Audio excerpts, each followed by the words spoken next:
was steady and that there were very few vibrations of any sort. There's a picture of the INSAT actually being deployed from the spacecraft. You can see that the deploy went very smoothly. At the moment of deploy, there were very few vibrations of any sort. Here's a picture of the INSAT actually being deployed from the spacecraft. You can see that the deploy went very smoothly.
On the back of his shirt a couple of upticks on either side where you would expect wires to come in on either side of that harness. They're often portraying that this is live.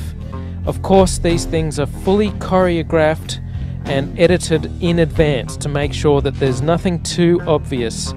We all know NASA uses wires, and sometimes we'll catch them like this here. The guy pulled on his wire. However, some days when you're filming live, things just don't work out. And it becomes so blatantly obvious, it's ridiculous. So, in this clip, they're talking, live feed, and we have a astronaut go by us in the background, obviously trying to give it a more realistic, spacey, station, busy effect. And so we see the guy come flying along in a harness on his wires. Pretty amazing.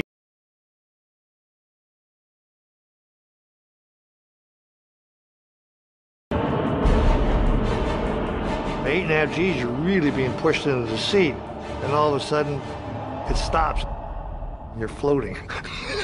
It's a lot of fun.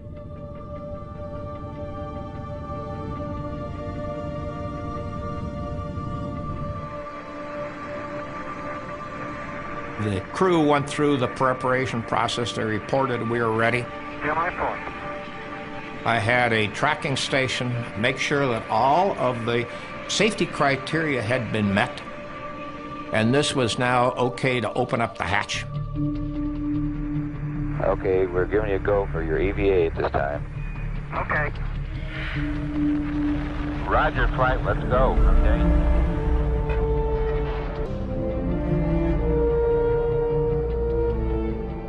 After we got the hatch open, Ed stood up in the seat and got ready to go, and we cleared him to go, and then he took and pushed off from the seat.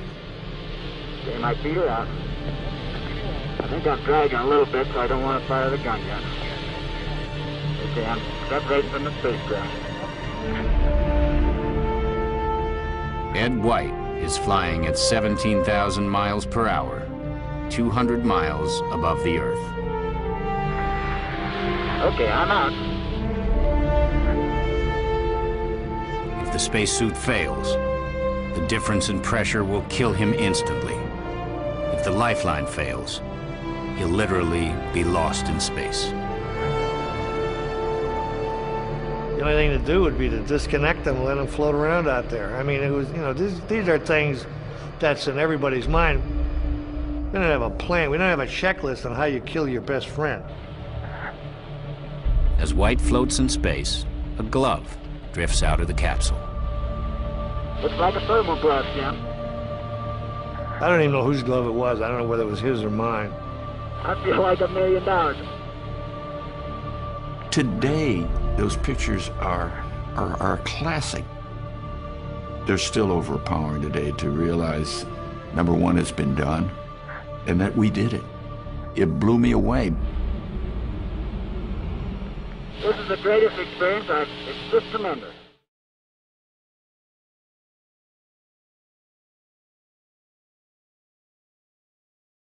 Here's where I think the animators got carried away with creative license. The astronauts' helmets don't swivel. They're fixed to an airtight ring base, which is sewn to nearly 1/4 of an inch of multiply fabric, nylon, and mylar. Once pressurized, it becomes very stiff.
Bubbles can often be seen during spacewalks. It's not just in 1 or 2 spacewalks, these are only a few examples. These are official spacewalks, not training videos. You can see our planet in the background.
The International Space Station is a hoax. It's faked in the hull of an airplane performing parabolic flight in order to simulate zero gravity. All manned space travel is fake. No one has even been in low Earth orbit. Spacewalks are faked in a float tank. That's why a gallon of water leaked into the guy's spacesuit and he literally almost drowned in space a few months ago. And there's a bubble coming up showing the fakery. Recently there was a National Geographic broadcast, supposedly from space, and here's Soledad O'Brien as she flicks to the people in the International Space Station. Now have a look at their feet. There's stabilization bars, blue stabilization bars. The guy in the blue on the right, he's twisting slightly to the right and he lifts up his left knee in order to counteract that rotation. For every action there's an equal and opposite reaction. So he lifts up his left leg in order to counterbalance the rotation that comes from the uneven movement of the aircraft as it flies through the air. You can't help but experience these small movements. If this was a real spacecraft, there would be absolutely no movement whatsoever. It would be extremely unexpected and unwelcome if it moved in orbit. There are not a whole bunch of jets on the outside of the International Space Station constantly readjusting its orbit. That's not how things in orbit work. You put them in orbit, you get the exact trajectory, and they stay on track. Now, if you have a look at these two guys, they're using these blue stabilization bars constantly in order to steady themselves. Have a look at those feet adjust back and forth, and he's using that blue stabilization bar to try and stay steady.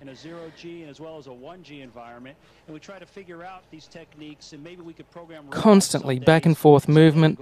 Now he starts to rotate slightly. His feet start to move to his right. Wow. So Rick, earlier Katie was giving me right there, and he lifts up his left leg to try and counterbalance the rotation. As he moves away from there, he moves forward. And once again, he hangs on to the bar on the side with his left hand to stabilize himself. This should not be happening in space. Now, this is the same thing sped up. Have a look at the two spheres. One of them is rotating. Through the force of precession, it doesn't move as much. But look at the one on the left. It should be moving in a straight line. Instead, it has this strange curved trajectory. This is not outer space. This is a hoax. And if they're going to fake one thing in outer space, the whole thing is fake. If the International Space Station was really available, they wouldn't go through all this.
We are the space robots. We are here to protect you. We are here to protect you from the terrible secret of space. We are the space robots. We are here to protect you. We are here to protect you from the terrible secret of space. I am the pusher robot. I shove around to blind people. We are here to protect you.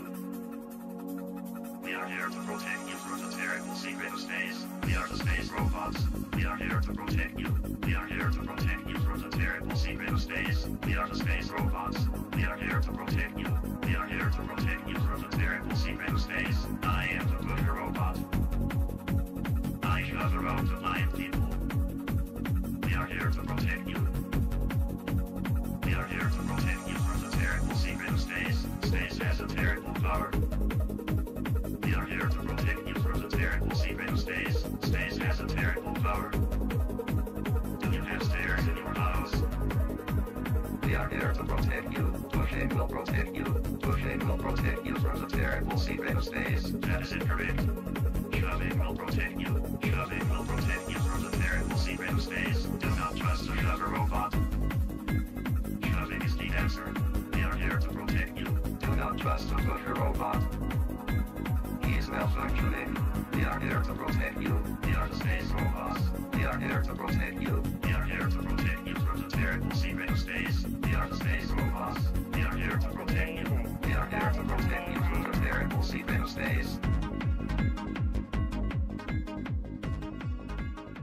Wow. That is amazing. That is amazing. That is amazing. That is amazing. That is amazing.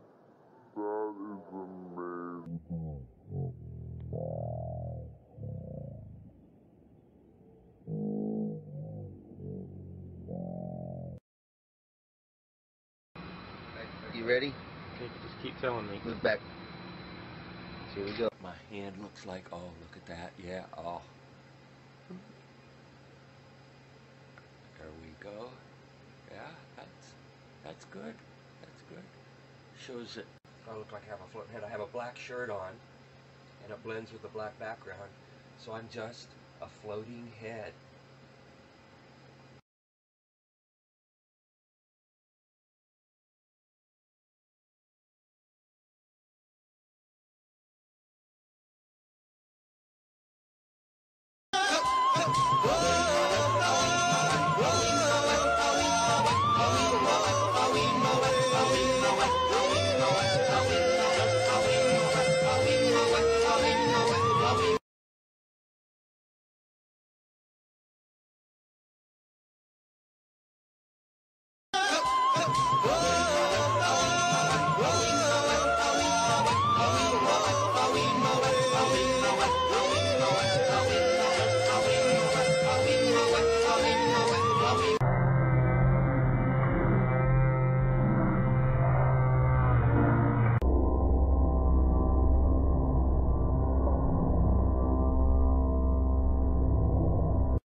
I'll give you a trial and I'll show you just how bad it is.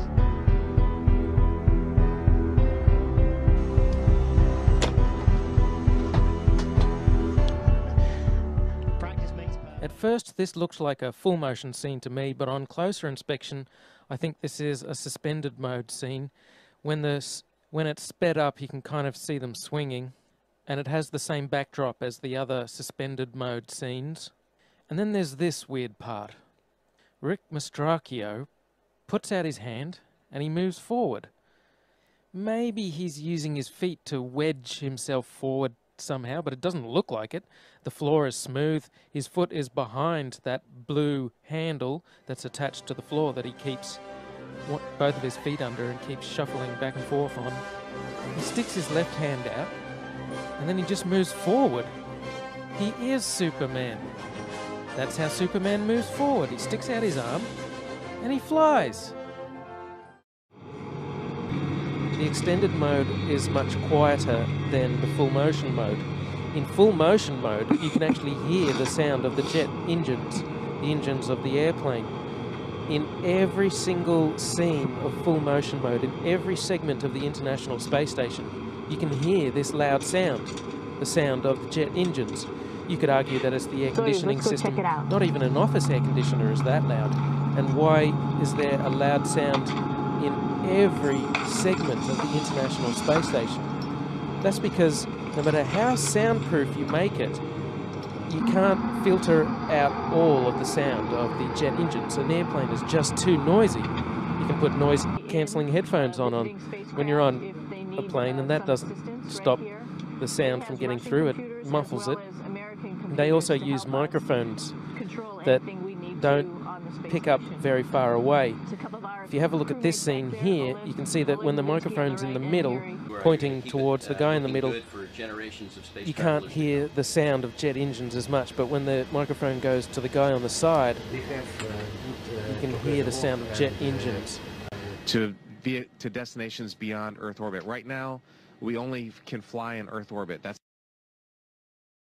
We only can fly in Earth orbit. That's the farthest that we can go. We only can fly in Earth orbit. That's the farthest that we can go. Tell me what it's like to be in space. What's it like to be in space? Well, it's a lot like being in the pool here. Over here. Leo Enright from Irish Television. The unmanned spaceflight website has coordinates for the landing that go down to something like 5 decimal points. I just wanted to confirm with you that you do have those sort of coordinates. And am I reading those coordinates correctly when I see that it looks as though you've landed within 500 meters of the skirt around the mountain? That, I mean, you're really very close to the mountain at the closer end in the landing ellipse, and possibly within striking distance of the phyllosilicate trench. I can't confirm that. My estimate, I'm looking for somebody, yes, there's somebody in the audience here who has that in the tip of their noggin. We should have soon that estimate. Last thing anybody wants now is an emergency. But like everything else, they're ready for that too. Once the crew are on board, if it looks as if they're in danger, they get out and head down this tube, specially insulated against fire, and zigzagging down not to some point out and away from the rocket, but to an escape room exactly where you'd think it shouldn't be.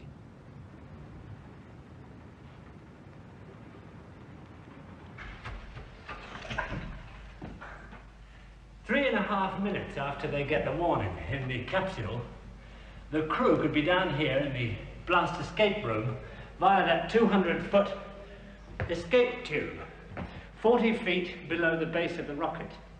They find themselves in a totally rubber room, walls and floors, and they head for safety through a 6-inch steel door.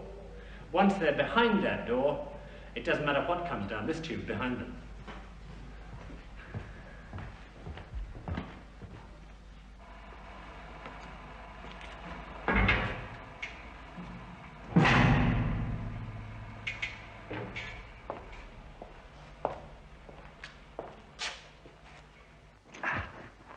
On this side of that door, the rarely seen blast escape room itself. It's totally isolated from everything around it by a series of 24 giant springs underneath the floor and shells all round it of steel, concrete and sand. It contains enough food, water and air for 20 people for up to 24 hours, and it's all around the edge. There are these foam rubber shock-absorbing seats, as you can see. The room is built to withstand the simultaneous explosion of every drop of fuel on a Saturn V.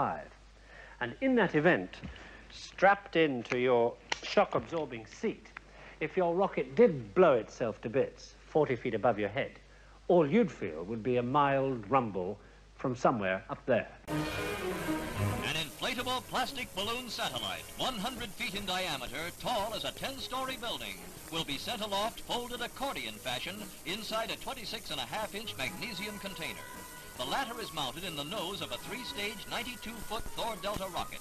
Highlighting one of the nation's proudest days in space, the satellite, called Echo 1, will serve as a reflector for radio waves that bounce back to Earth, paving the way for a new kind of worldwide communications. The rocket at Cape Canaveral carries the balloon and 30 pounds of powder, which will turn to gas and inflate it at a height above 1,000 miles. And inflate it at a height above 1,000 miles. And inflate it at a height above 1,000 miles.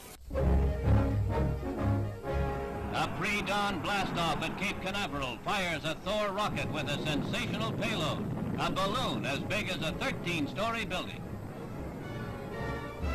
This canister released from the rocket carries within it an Echo balloon satellite, like the one that will reflect signals from space back to Earth when put into orbit next fall. Remarkable cameras carried aloft by the Thor record the brief life of the largest satellite yet, as it goes 922 miles into space. The experiment is a complete success. Taking a look at supposed astronaut Scott Kelly wearing a gorilla suit, CGI. Now again, clowning around in space with this garbage. They're going to pack up this phony tux. They're going to pack up all these cameras, a gorilla suit with that canopy, the guitar with Chris Hadfield, the chessboards, the phony baloney ball Earth. I mean, all these gadgets and gimmicks. What do they have? Whoopee cushions in space. They have Easter eggs. They have these stuffed animals, these toys. And I'm taking a closer look at this, and this is nothing more than mockery. And of course, Pig is the arch enemy of Angry Bird. And Angry Bird had some eggs. And Pig stole the eggs. And don't ask me how I got to eggs on Space Station. The technology, and in fact, it's probably just a very easy, convenient cover story. It's like, oh yeah, we keep this gridded blue screen around that happens to look just like essentially something they would use with ORAD virtual set technologies, and we just keep it around so we can throw ping pong balls at it and stick them onto you know, a non-existent you know, whatever the excuse is. So water is also very dangerous on the space station because we have a lot of electricity, so we need to be very careful not to spill it. That is amazing.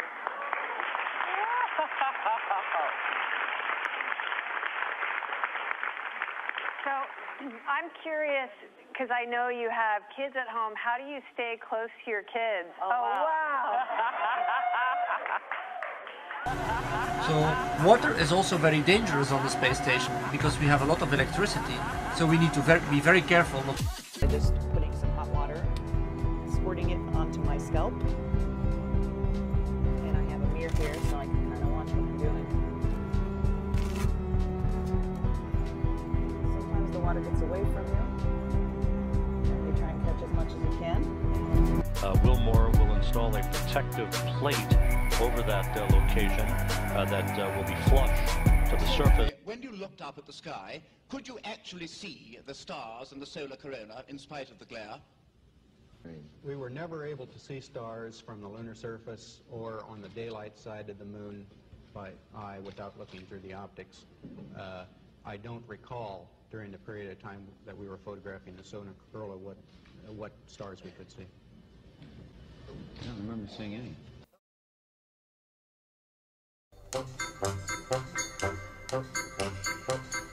I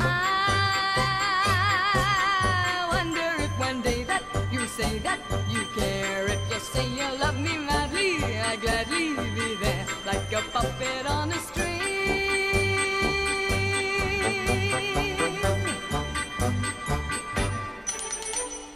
Love is just like a merry-go-round with all the fun of the fair. One day I'm feeling down on the ground, then I'm up in the air. Are you leading me on?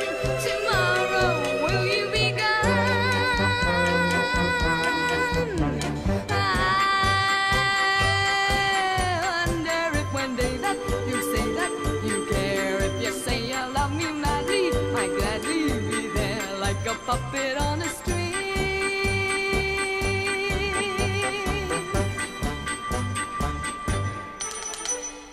I may win on the roundabout, then I'll lose on the swings. In or out, there is never a doubt just who's pulling the strings. I'm all tied up in you, but where's it leading me to? I wonder if one day that you say that you care, if you say you love me madly, I'd gladly be there like a puppet on a string.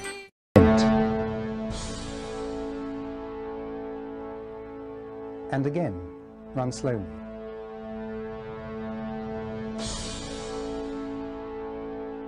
And once more. There are other examples too. This one is from Apollo 17 during the flag scene. You can see the ping at the top of the frame.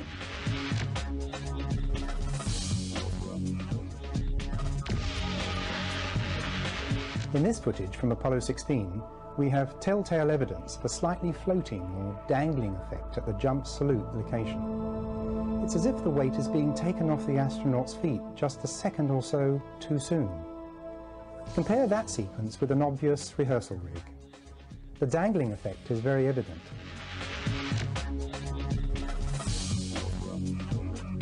And here again, from the same mission, Apollo 16, we have an astronaut who is about to get up. Give me a hand. Okay, here we go. Let me give you a hand, he says. There goes bags. There goes another bag. Bags. Coming. Look at it again. The astronaut is getting up with the wire taking the weight. When I was talking with the gentleman from Belcom, and we were discussing the lie, everything he was telling me was different from what we were being told was the truth. And at one point I asked him, I said, man, you guys, you lied about a lot, didn't you? And instantly he said, no, we didn't lie about certain things. We lied about everything. None of it was true. We only have one window that has a view of the Earth, and it's filled up with a TV camera. If the window was completely filled up with a TV camera, as he stated, then an astronaut's arm would not be able to get between the camera and the window, as it obviously does here in this outtake. South America becomes invisible just off beyond the Terminator or inside the shadow. You can also notice how the astronaut operating the camera reacted to the mistake by attempting to pan away from it. Blue gas, see white bands of major cloud formations across the Earth. This is a segment that they believed wasn't even being recorded, much less suitable for broadcast, for the lens was being zoomed out and the scene was being changed to that of an interior of the astronauts at work, and apparently the stop button popped back up on the recorder without notice. Here is the diffused work light that they used to see camera controls, but not throw light onto the spacecraft's wall. Here they remove part of the crescent insert.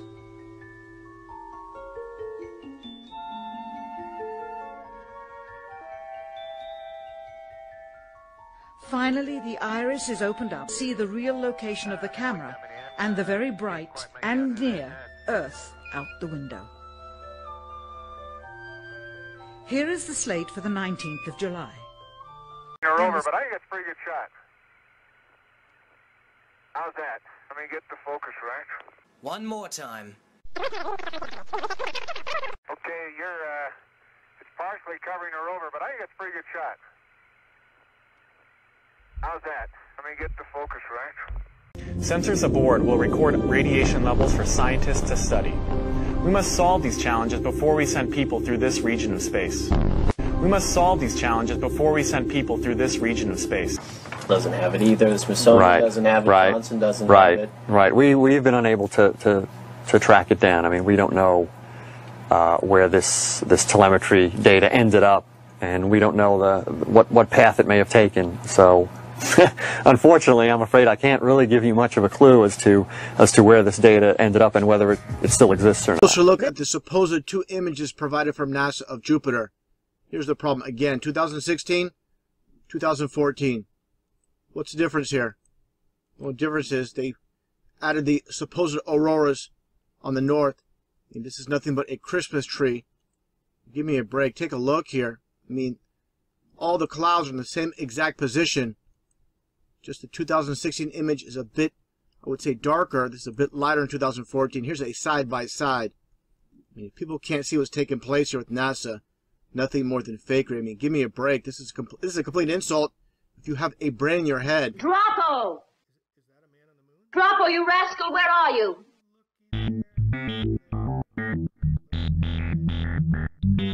Good morning, dear. Tima, I can't find Draco. What's he up to now?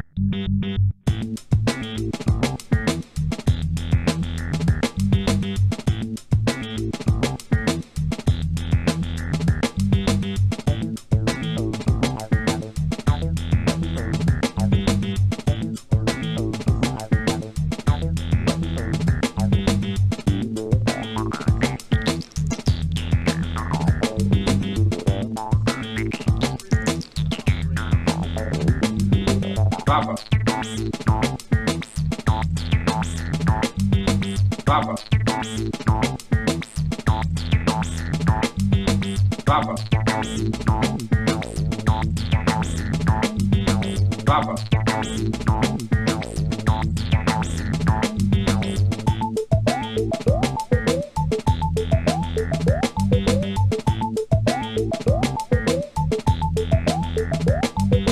Droppo, you rascal, where are you?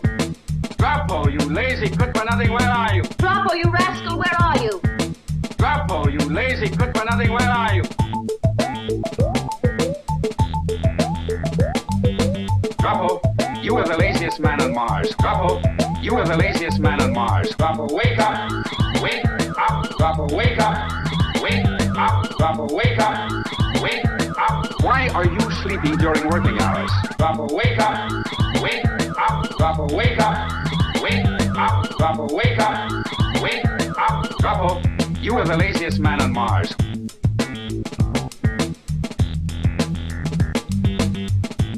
Stand up. Stand up. Stand up. Stand up.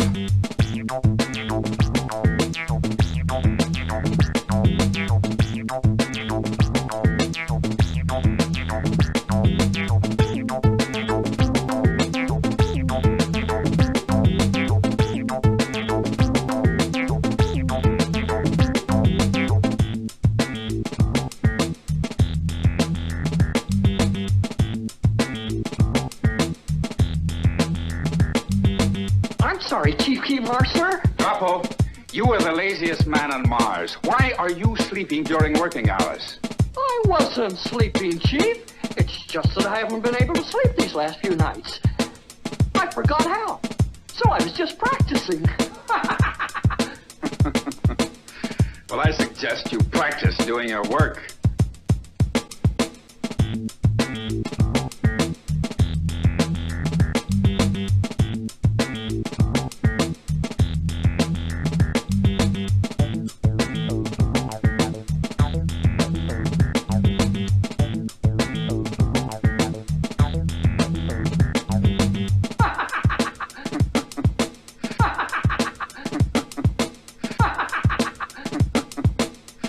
Well, I suggest you practice doing your work.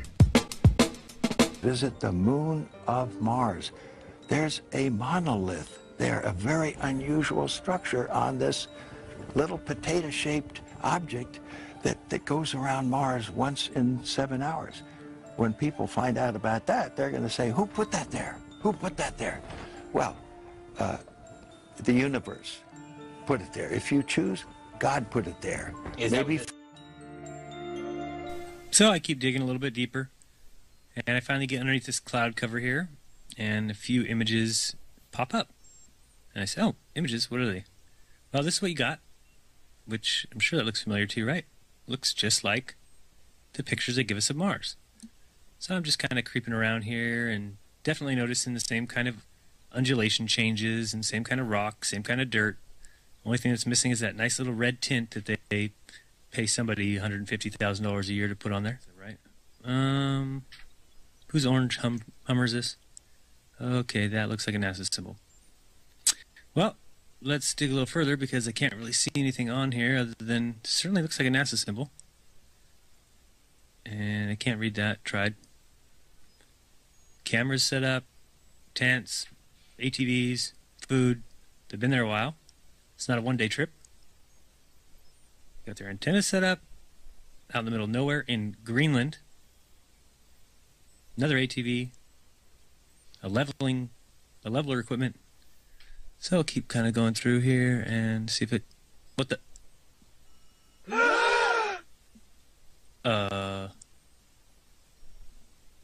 Yeah. So. I think I found out where Mars is, guys. It's just about 1,000 miles north of me. Not quite the distance that NASA says. But I can't find anybody who's in charge of this. They must be hiding behind these rocks. Oh, no, there they are out in front of everybody. Just standing there. Lovely. Clown number 1, clown number 2, and clown number 3. This thing's just driving around taking pictures. Unbelievable. Actually, if you ask me, it's quite believable. But what do you think? Are they sending scientists up on ATVs to practice on the rover in a remote island in Greenland? I doubt that, highly. Math and science were kind of my favorite subject. I didn't really like English in reading too much, but I've since grown out of that, and I enjoy reading now. And I played a lot of sports. And all of that happened in a little town called York, Maine, across the United States from where we're talking to you right now. Or watch it in slow motion. I'll kind of point those out, but just so you know, be prepared for those. Now, pay close attention to this helium balloon. Oops, did I say that? I meant shuttle.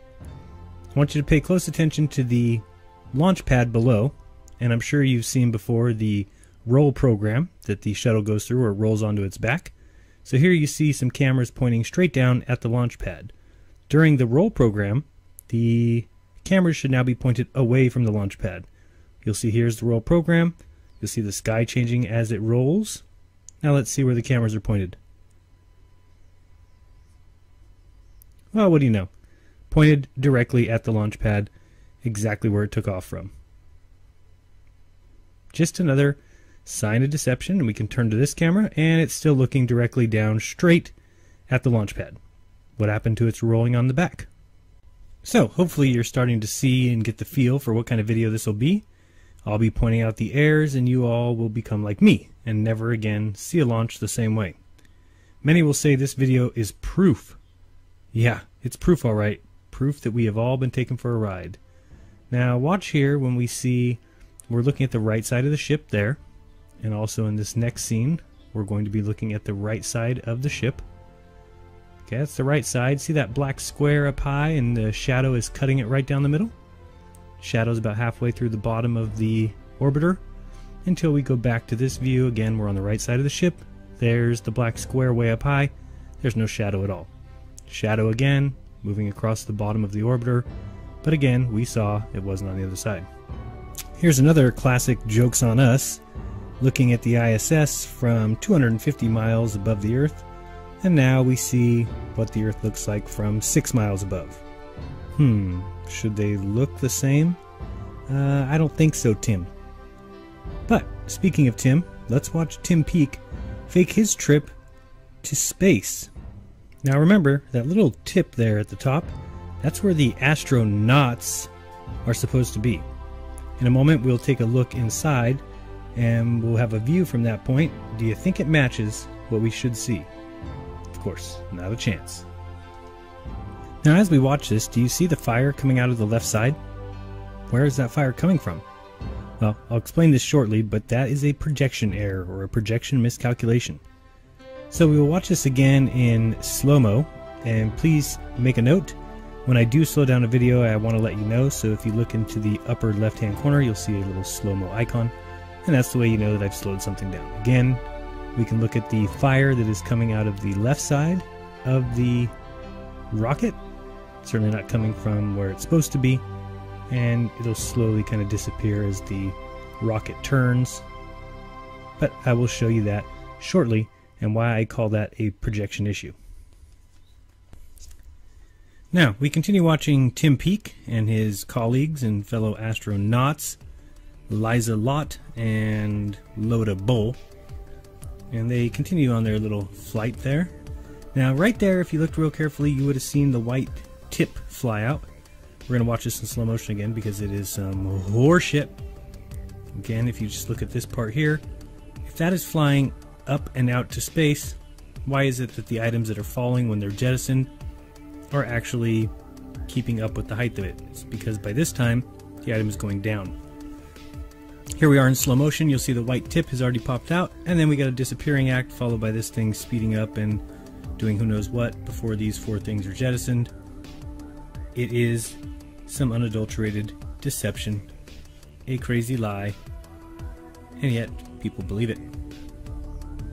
You'll see there, you can still see the tip way down below everything else, because everything is falling into the ocean. Indeed. Watch this again. So you got your white piece already down below. It's already been separated. The tip where the astronauts are, we got the disappearing act, then it flies forward, and you get the jettison. And what do you know? Deception wrapped up in a pretty little bow. Here we're going to watch it just one more time so you can see right here as we pause it at the disappearing act. Where did everything go? I don't know. Guess they went to orbit or space or something. You know how that goes. And then it comes back. And again, how do you spell deception? N-A-S-A. Here we got the three gentlemen in the tip. Now, see if you follow me here. Remember that that thing took off standing upright. And then leaned forward or leaned back, whatever, because then it was going in a straight formation. Now see this little thing that they've got hanging from the ceiling? It's supposed to tell you when they actually hit the zero gravity, because it starts floating. Well, how is it hanging that way? Those are the way they sit when they take off. So wouldn't they be faced forward now that the tip has popped off and they're going vertical? Well, one would think so. But you'd be wrong, because this is just another example of nonsense. Same thing with the little shadows that are in there, but mostly this thing hanging down, how would it be hanging in that exact formation if that's the way they took off? Another sign of a lie, of some bullshit. Sorry to say, NASA lies to everyone. Here in a second we're going to actually see this craft hit so-called gravity. You'll see that pen jump up and watch where it ends up. Now pay attention to kind of where it's at on the seatbelt there. The part where the ink would be was kind of right up high there under his armpit. So do keep an eye on that little dangly doohickle there. It is going to be important if you look at its location. But it will start acting strange here momentarily, as if this whole entire scene is not strange. But we'll be able to see here in a moment what that pen starts doing. It'll start to almost shake violently right about now. So watch this. Whoa, starts going crazy. Now this next scene, it's going to turn and show Tim Peake here. Now pay attention here. The Earth is below them. The black of space is above them, meaning that they're laying kind of the equivalent of their heads on the ground and feet in the sky. So why is the dangle bob hanging straight down? Look how the dangle bob is swinging over there in the distance. Look at the Earth out the window. It doesn't make any sense. I'm not that smart, but I'm not that stupid. Now here they are getting ready to enter zero gravity. So we'll be watching the pen and thinking about the lowest it can hang. So right now we see it kind of still in that armpit area. And what's going to happen here is when they do hit the so-called gravity line, I don't know, you're going to see that pen take a jump and then end up lower than it should possibly be able to. There you go. Look how low that is. And low. See that? Paused it there for you. We'll watch it again in slow motion. Of course, these are the little things nobody else notices unless you have problems. Deep problems like yours truly. We have to introduce the concept of free fall. So let's use this model of the Earth. And let's enlist the help of a friend, Paxi. You might know her. Ladies and gentlemen, if you didn't figure out by now, I'm going to be the first man to actually tell you this, that teleportation is officially real. We are live in the ISS, and guess what? Teleportation is real. Let's go back and relook at that clip again. You see it now, watch. Oh, wait. See, this, ladies and gentlemen, should let you know that this is only done through the usage of Chroma key. This is Chroma key technology. This is green screen or blue screen technology. That's what is being utilized here. This is simply virtual reality that is actually being fed to you, and you're taking this virtual reality, making it the reality. When in fact all this is simply just virtual CGI, computer generated images that are simply being utilized to aid with these missions of the ISS. Now, I'm going to make this as short as I can. Anyone that has experience with Chroma key, or anyone who has experience with virtual reality, to better make things work like what you just seen in that video there, how this thing just magically appeared out of nowhere. This doll, this toy you need the aid of either a blue screen or a green screen to successfully make this virtual reality appear nicely and go nice and smooth. Now, this scenery is properly staged. That's something you have to know. Everything is staged. You cannot do things like that, what you just seen, that virtual reality. In order for for them to do that scenery, to be like that, it's properly staged. Now, for those that are still skeptical, let's go to the American side of things and let's see, again, we're still at the ISS, the International Swimming Station. Let's go and see what they have to offer, and hopefully you will be able to understand exactly the deal with chroma key and feathering and all those kinds of effects. Let's take a look at the American side of things. Now observe this next clip. What you are simply seeing is the usage of CGI, and this is 100% proof that this definitely cannot be real. These people cannot be in the space station or so, as they claim. When you look at this, I want you to see this man's arm disappear right in front of you as he goes in the corner. You see that? Once again, first of all, you may think that your eyes are simply tricking you, or you are probably just seeing things and it's not real, but I'm assuring you right now, this is very real. This is the footage that's been obtained from NASA itself. So what you are seeing, this is a raw footage that has not been tampered with. This is directly from the so-called ISS, the International Swimming Station. So you decide for yourself. If we have the technology to build the space station and have people go and live in the space station for months and months at a time, and they are there constantly reporting back to Earth the things that they are finding there, then the question is, why go through all this trouble as far as faking the space station itself? Why go through the trouble of faking these people in space who are supposed to be the astronauts who are in space and have their arms disappear from the screen just like that? Why have that? Why go through all that trouble? In addition to this, let me point out to you that they've done a sloppy job that allowed them to be busted once again. So the question is, will you trust these people? Are they trustworthy?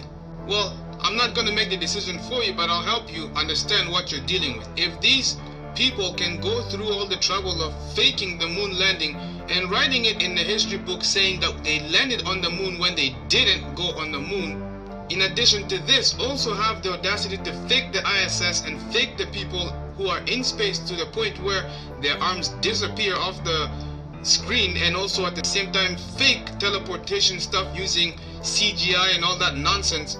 The question is, will you still trust them? Well, I'll let you be the judge for that. Yay or nay, that will be for your own to decide.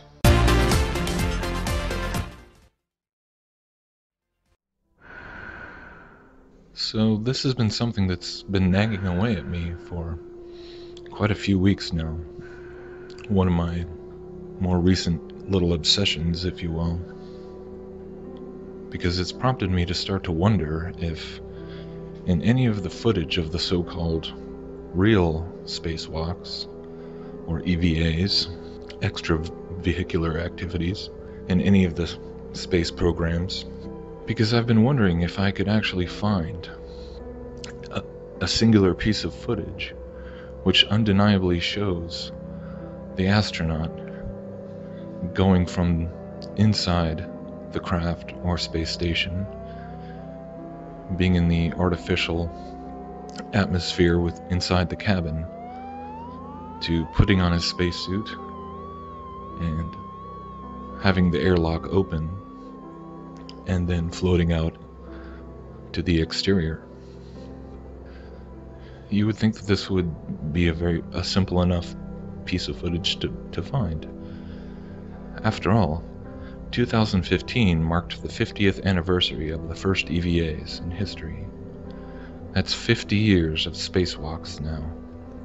And you'd think that there should be copious amounts of footage from handheld cameras or other cameras showing uncut, unedited, continuous shots of any astronaut going from within the cabin outside into space.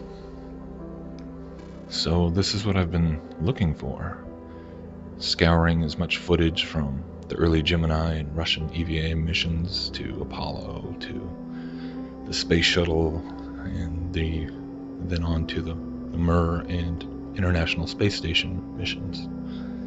And sure enough, I can't say that as of yet I found anything which represents this kind of unedited, continuous shot.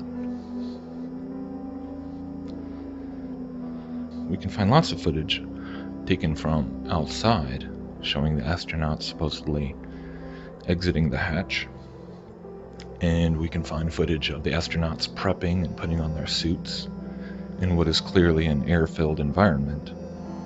But the question of trying to find something which shows them undeniably going from the interior pressurized cabin out into the vacuum of space, for the life of me I cannot find this. And again, when we consider how many Hollywood movies incorporate scenes involving the airlock, because of just how much danger is involved, and not to mention how much just personal excitement would be experienced on the part of the astronaut getting their first look at space from outside the vehicle. It's really hard to comprehend that no one ever considered capturing such a piece of footage. If I were to come across footage that seemed to undeniably show this, it'd be really hard to explain it away. It would be a really difficult thing to fake. And that's the whole point. Because if you are familiar with all the kinds of critical observation that has been done on things like the ISS or so many of these other space missions involving space bubbles and harnesses and all these very peculiar anomalies, it makes a lot of sense. Because obviously the ways that they are having to try and fake the interior shots of the ISS or any other spacecraft or space station with simulated zero gravity would be quite different from the ways that they fake the outside shots using blackout pools and things like this. So going seamlessly from an interior shot in an air-filled cabin to a pool filled with water obviously would pose a whole host of problems.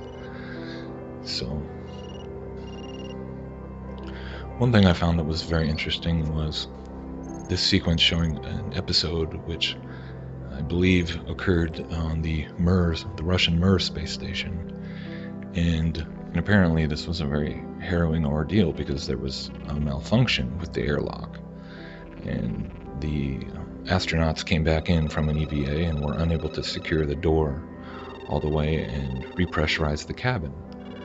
So they were starting to run out of air, and it was a bit of a panic mode trying to get that figured out. And then eventually they came inside a further interior door and were able to lock it down. But the funny thing is that this whole sequence is basically just a dramatic reenactment.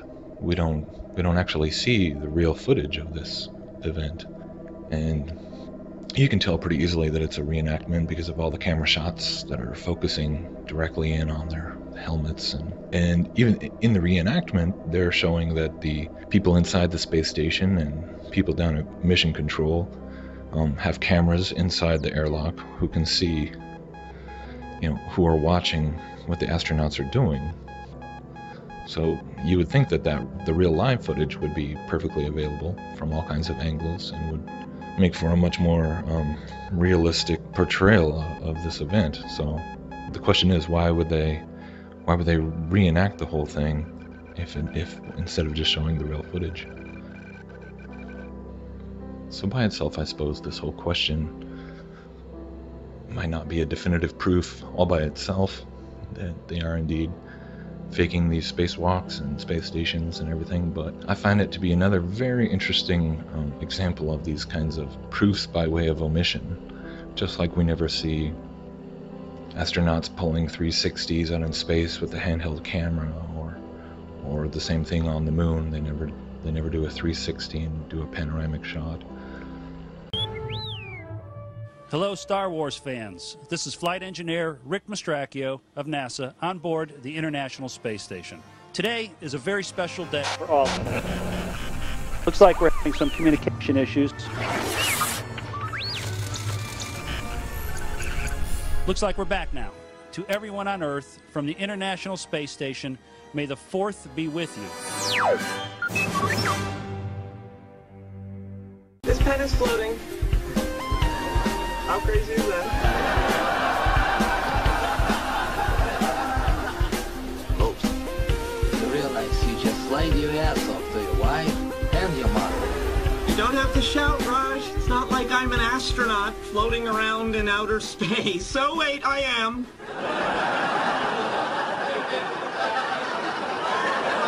So, is it everything you hoped it would be? It's better. I wake up every morning and I just can't believe I'm on this incredible adventure. Well, most fun is actually waking up every single morning and realizing that I am still here on the space station.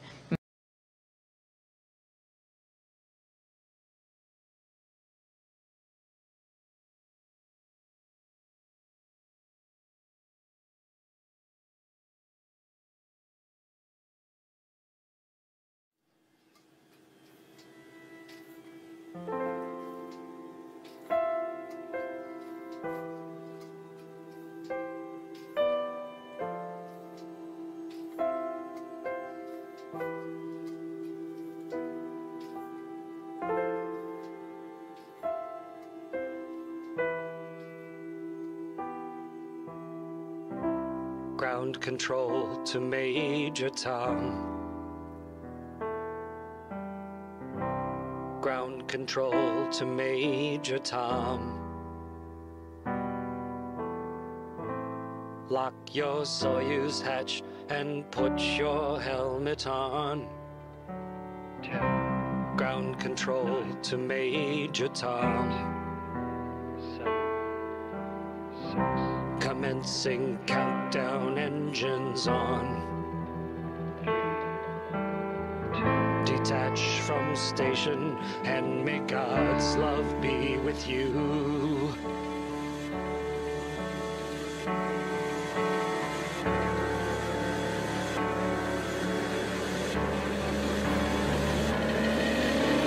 This is ground control to Major Tom. You've really made the grade, and the papers want to know whose shirts you wear. But it's time to guide the capsule if you dare. This is Major Tom to ground control.